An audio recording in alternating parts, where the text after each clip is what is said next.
you to join me to celebrate is President Ruto. And I will tell you why I want us to celebrate him.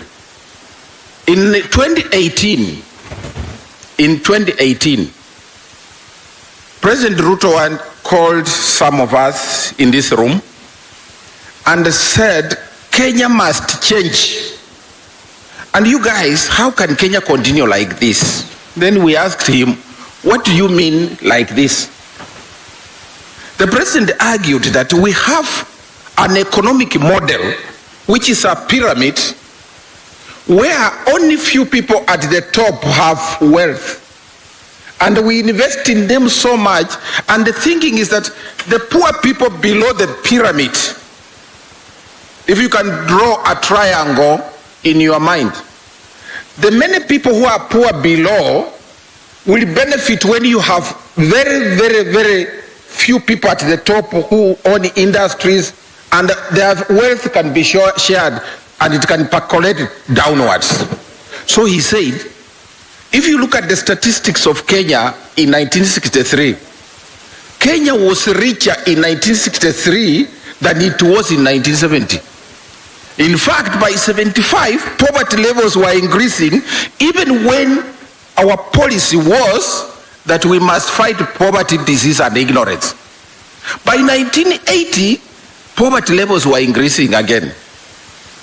It has reached a point where it is unbearable because the model we use is the top-bottom. But even when your brother gets some money, kumuomba pesa akupatie ni vigumu. Sometimes you come from families where you have one rich person, but that wealth can't percolate down to you. Your brother can't pay for you school fees continuously and you are alive. Your brother or sister can't do anything, cannot provide food daily. So that percolation has failed. So as we reached the 2018, President Ruto said, we must change the model. If you look at the people who are resisting the president's agenda, it's because they were beneficiaries of a system that empowers a few and impoverishes many. So as a result of that, the president says, let us now overturn everything, change things. So how do we change things? He said, we are not going to displace the wealth of the people at the top. No.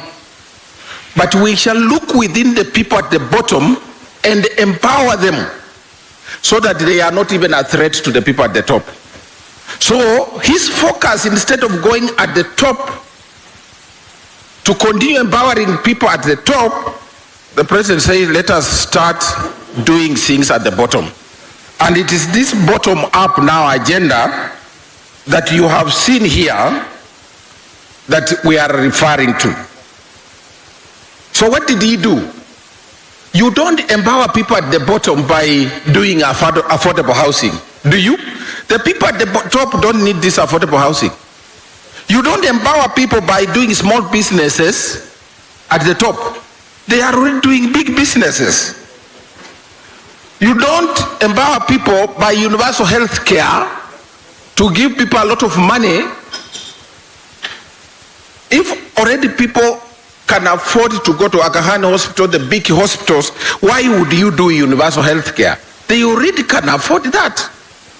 So the president says, so this bottom-up agenda basically focuses on the lower part of the pyramid. So that's why we have what Engineer Tanui talked about, affordable housing, food security and agriculture. These people at the top don't have a problem of food.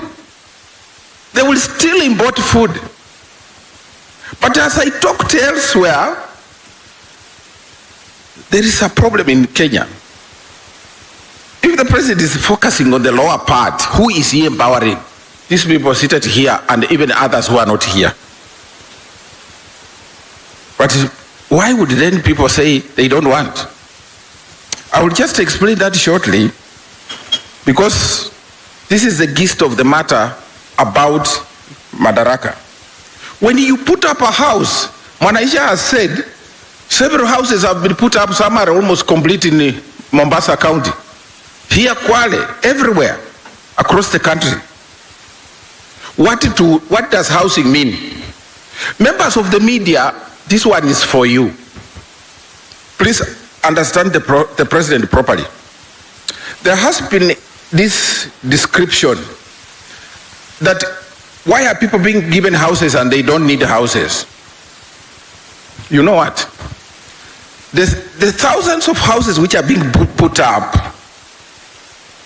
have a multiplier economic effect. Housing is not just about houses. I want to emphasize this. When you put up houses, mtu wa matofari pia anapata kuuza matofari yake, small businesses. When you put up houses, mtu wa stima.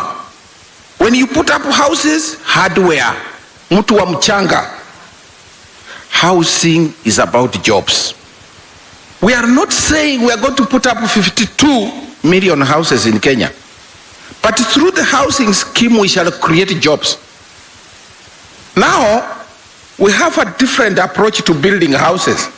You know, you have to put many things. The plumbers will come there because we want water to go into that. How many jobs can you create? Just